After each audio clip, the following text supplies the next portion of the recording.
What's happening, crypto fam? Happy Tuesday. Good morning and welcome back to Love for Crypto. I'm Scott. It is a pleasure to have you here. I'm sorry it's a little late. I appreciate you taking the time out to consume the content, so thank you. But do apologise for it being late. I've been out having a look at a job that I'm going to price today. So yeah, it's now 10:05, baby. So let's get to it. XRP acknowledged as fast and cheap bridge currency by the Group 30 or Group of 30, G30 report. We've got the PDF, we've got a little overview, we're going to have a read of it. I'm going to fly over to the PDF, have a little scan through that as well. It's good news, it's great news, it's got them acknowledging it. It's got them acknowledging it. You wanted XRP in a PDF that's also got CBDCs, it's also got Libra, it's also, yeah, this is the one that we was, or one of the ones we was waiting for. It's a clear PDF with XRP in it saying it just trumps the correspondent banking system. Can't remember the exact word, I had a little scan already, but I scanned it too quick, so let's just... The Group of 30 has recognised XRP cryptocurrency as a solution to slow and expensive correspondent banking. In its most recent report that focuses on various risks and opportunities associated with all types of digital currencies. And then that's what I'm saying, there's a lot of different types of currencies in this report. It is possible, I jumped ahead there, while hypothesizing about the introduction of a global official sector stablecoin, G30 suggests that it could perform a similar function to Ripple's existing remittance network. It is possible that such a stable coin could be valuable for cross-border payments, serving a function similar to that offered in the private sector by Ripple, a real-time gross settlement system, currency exchange and remittance network whose digital currency XRP leapfrogs slow and expensive correspondent banking. The word was leapfrog. Couldn't remember, but again, that paragraph in the document is a lot bigger. They're talking about it's possible that such a stable coin, that XRP is not that stable coin. Don't be thinking that. They're talking about what their coin's going to do. The CBDCs. Yeah. The MAS chairman recognises crypto's potential. G30 is an international forum funded in 1978 that unites the most senior executives of central banks and commercial banks. Back in 2011, former European Central Bank President Jean-Claude Trichet became the forum's chairman. It's currently spearheaded by a Singaporean politician and economist, Tharman Shanmugaratnam. Oh wow, that is an hard one, that, 'cause it's TNA. I'm not going to go into how to say his name. Who was appointed as the chairman of the Monetary Authority of Singapore. What is the MAS? The MAS. Shanmugaratnam claims in the report that if implemented properly, digital currencies could speed up cross-border payments and cut down their costs while ensuring financial inclusion and uprooting crime. Uprooting crime. It's a big one, that. The G30 sets out the key considerations for policymakers in deciding how digital currencies should be designed and implemented so as to achieve their potential to bring about cheaper and faster cross-border payments, financial inclusion, and help root out illicit finance. Interesting when they're going to start saying, they mean cross-network and only keep saying cross-borders. But at this point, we should all be able to acknowledge, oh, that was hot. We should all be able to acknowledge that it's cross-network. The UK RTGS system doesn't need speeding up. I said this to Chris the other day. It's like, yeah, you've got them partnering with Accenture and that to make a better system for the future for IOV and cross-network asset transfer, almost anything of value. They're good at the moment sending pounds from bank to bank. Bank of England's legit, it's sweet. Fucking like that, mate, through text message. It's the future-proofing the systems. A closer look at CBDCs, a study concludes that new technologies should be embraced by central banks once they undergo a substantial testing period. However, banks must play an active role in exploring them. I'm going to read that again and then highlight something else along the side of these stable coins. The study concludes that new technologies should be embraced by central banks once they undergo a substantial testing period. That's their own currencies. Their own currencies. The CBDC should be embraced by central banks once they undergo a substantial testing period. The banks must play an active role in exploring them. What's XRP been doing for the last 7 years? Yeah? It's been undergoing substantial testing and it's proven itself somewhat rotten. And it's now being acknowledged. Yeah? Got a little picture there. It takes particularly deep dive into central bank digital currency CBDCs that are currently being explored by a slew of countries around the globe. You've got fiat currency on the left. I mean, it's on selfie cam in it. Screenshot that bad boy for later. Flip it. Have a gander at it. Go and view the document.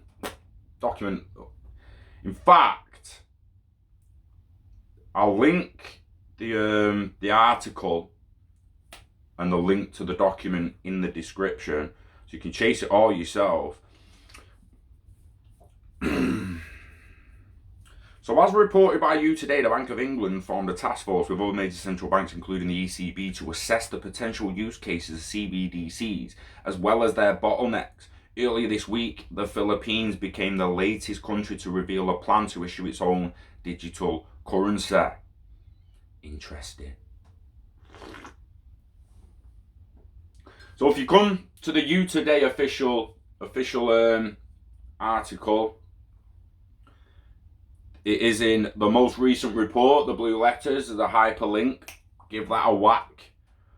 And it's going to take you to the document.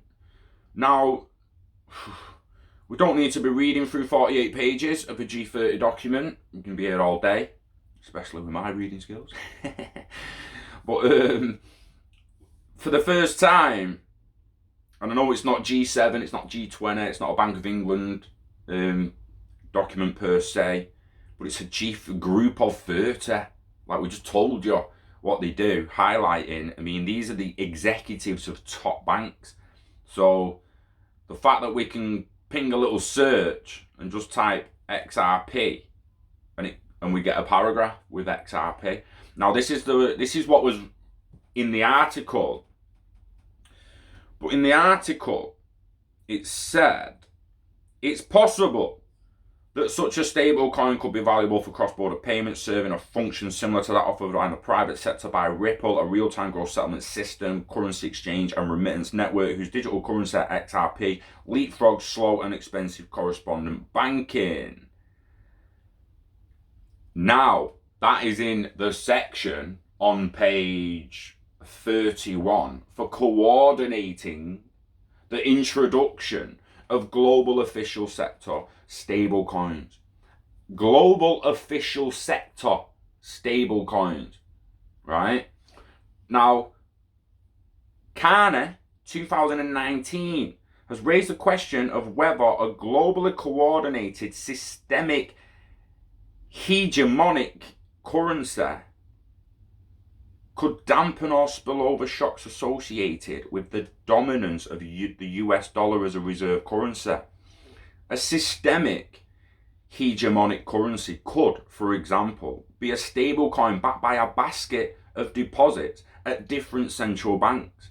It's possible that such a stable coin could be valuable for cross-border payments, serving a function similar to that offered in the private sector by Ripple, a real-time gross settlement system, currency exchange and remittance network whose digital currency XRP leapfrogs slow and expensive correspondent banking. If such a global currency were to be heavily used, however, it could lead to monetary policy spillover costs and efficiency losses associated with competing payment network externalities. Payment settlement chains could be lengthened to the extent that the systemic hegemonic currency would need to be supplied elastically. Central banks could face significant coordination costs, given their different respective monetary conditions, given the challenges the euro has faced, and the difficulty of having transnational countries that have led to, wow, these are, it gets deep and confusing, right? But they're having transnational countries that have led to these incentives, having advanced economies. Indeed, developing economies such as India have been at the forefront of developing retail payment systems that place interoperability amongst competitive payment service providers as key policy objective. We need to think as some people who already live in quite an interoperable world. I've said like that we send pounds all over the gaff just like that. We live, feels interoperable. Coming over here with your Visa card and you can, and there's only one thing that accepts Visa, MasterCard, and you just bish bash bosh. But you go to some place like India, Turkey. Dude, we've seen pictures. I've not been myself, but I've seen the footage and I've seen the pictures of countless card reading machines on counters because there's that many tourists and they can't all interoperate through the same systems.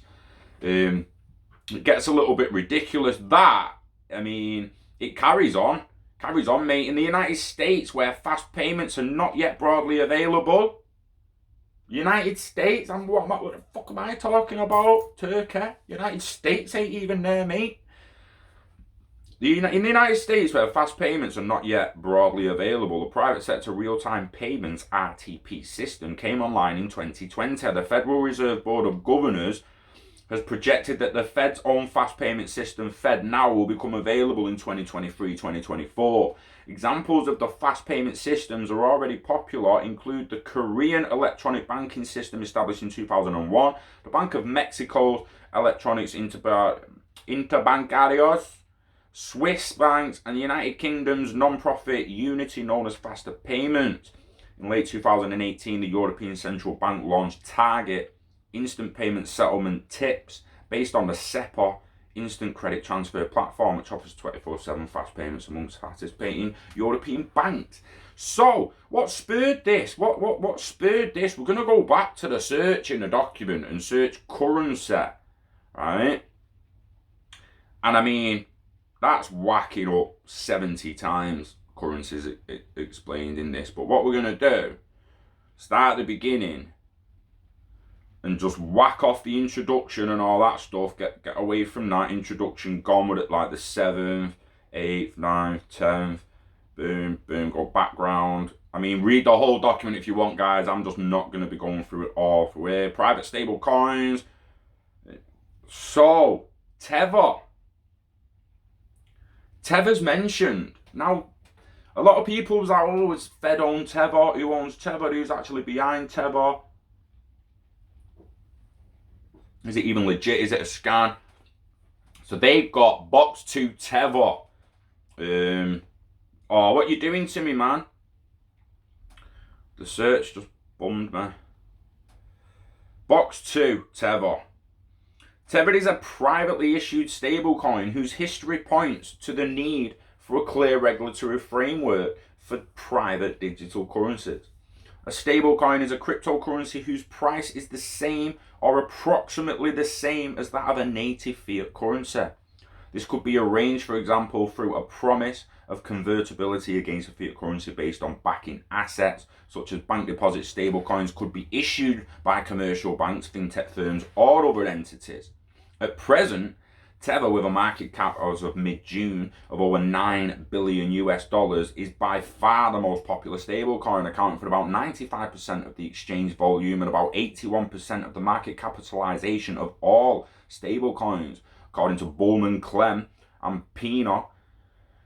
Although the price of a Tether has usually been around $1, concerns have been raised about whether Tethers can be reliably redeemed for $1 each.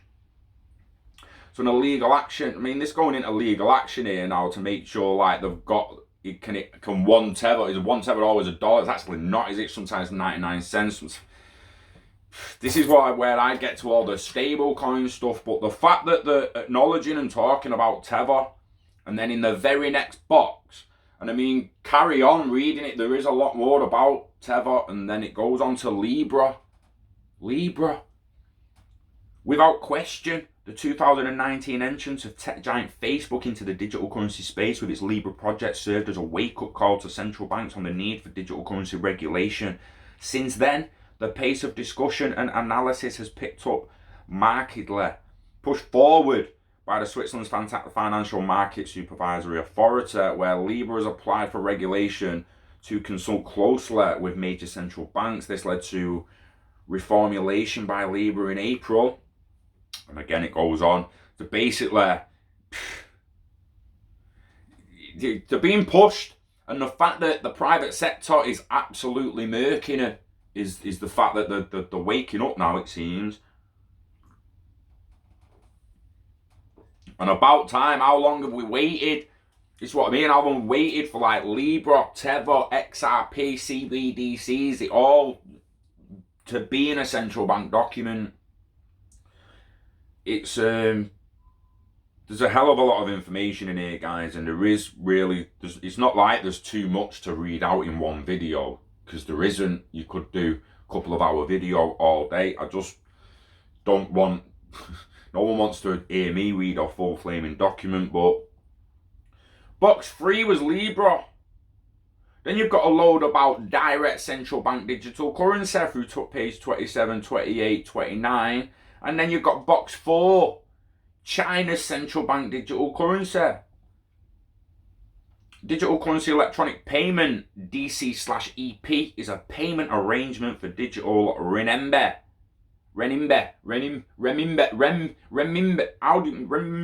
RMB, also called ECNY or E1.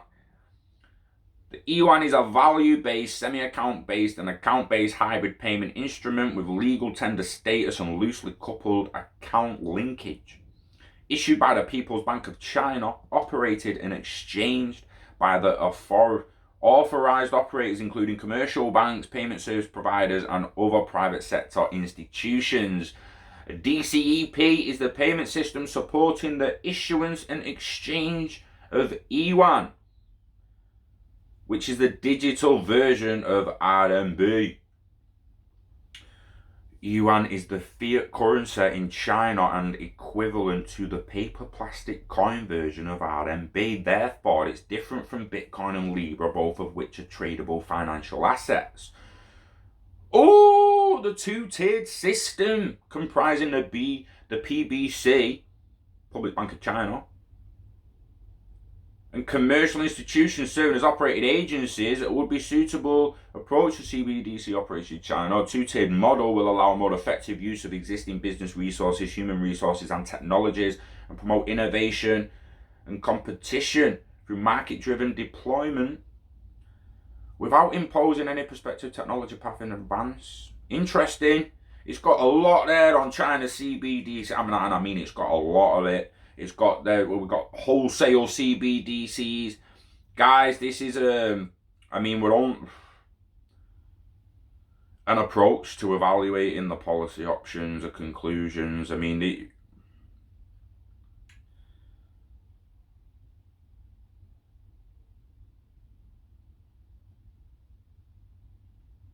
indirect CBDC or hybrid CBDC.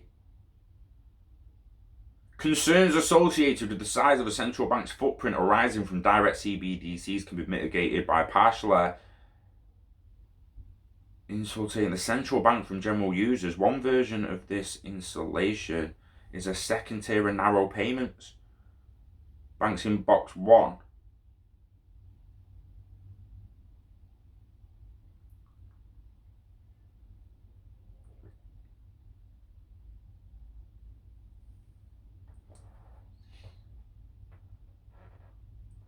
Interesting.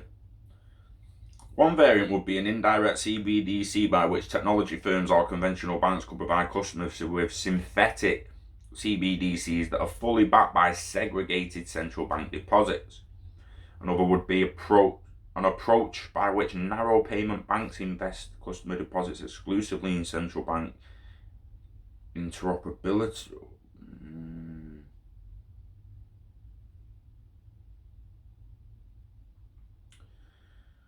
Interesting document indeed, guys. I mean, if you want a further read of it, I'd get on it. and have a little ganders. But the fact of the matter is, the acknowledged XRP as leapfrogging correspondent banking with regards to speed and affordability and cost, whatever words you want to use, reliability. Go and read the documents.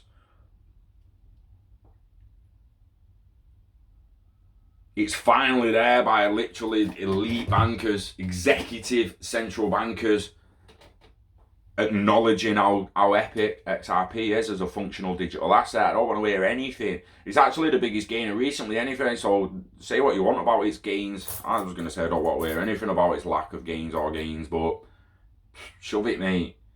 Shove it. It's, you know what I mean? It's just like, talking use case and technology here. The value gains will come down the line, no doubt. That's just a matter of time and a fact. There is absolutely no way that these assets, and I don't just mean XRP, I mean most of them, there's no way they'll be worth what they're worth now in 3 to 5 years or even 10 years. People will be shocked at the amount of value that's about to be created in the world over the next decade. And new value, like new value. Any gamer can tell you, I know a lot of you aren't gamers and you don't really, some of you just don't really get it, but the marketplaces on games are some of the biggest marketplaces you will ever see. The real world, the fucking world with millions of players all going to the same marketplace, no different than Amazon. It's just that marketplace isn't really connected to other world or real world marketplaces, shall we say. It isn't other world, it's our world, but that world needs a connection here so we can swap assets with in-game assets, because in-game assets have got value. The gold of the game costs you money to buy it. You want to go on Grand Theft Auto and buy a credit card of gold, it's going to cost you dough. Means that gold in the game has got real world value. It's just hard to sell it back. It's hard to liquidate. I've got a yacht on GTA. How can I liquidate that? If that was an actual asset on a smart contract, I could liquidate that yacht, get my money back off it, sell it to another player. Yo, do you want my yacht? How much is a yacht on the marketplace at the moment off Rockstar? Oh, it's still 6 mil, mate. Alright, I'll sell you mine for 5. No danger. And then the 5 mil GTA gold could be worth 500 quid, 50 quid. Who knows? It'll be a marketplace going up with order books then. The amount of value to be added to the planet in the next 10 to 20 years is absolutely unbelievable. If you think that the internet added a lot of value, you ain't seen nothing yet. You just haven't seen nothing yet. All doing is turning data into value. This is the internet of value, what's coming. Actual items and assets of value, not just data. And I know them packets of data can be considered an asset, and in the future they likely will be. So again, is that not just more value, more transparent value? Do you know how much people get paid for the cookies you click? Stuff like that. Once it gets more transparent, I think there'll be more value available to everyone, and there'll be more value being created left, right and centre. And XRP, finally acknowledged as the beast of cross-border settlement. It just is, mate. Stop fighting it. Stop fighting it. It's the fucking standard. Yeah? And that's why we love crypto, we love XRP, and we love you, mate. Wishing health and happiness to every single one of you and your families. Again, thanks for watching. Cheeky hit the subscribe if you don't already. The market's about to move, I feel. It's going to start hotting up now. The IMF meeting's not that far away. XRP is being acknowledged as a settlement token, and they're talking about baskets, the stable coins and stuff. The IMF review of the SDR baskets round the fucking corner. Guys, it's about to get hot in the kitchen. Yeah, I hope you're ready. Enjoy the rest of your week. Home network information coming very, very soon. DLTCON information coming very, very soon. We're at a meet-up in Northampton at the weekend, so come down and see us. We'll be having a buzz. We will be having a buzz. We'll be talking a bit of business, but we'll be having a buzz as well. So come down, give me or Boo a shout on Twitter. Find out where we're at. We're at a Holiday Inn somewhere in Northampton. Peace out, guys. I'll see you on the next one. Thanks for watching.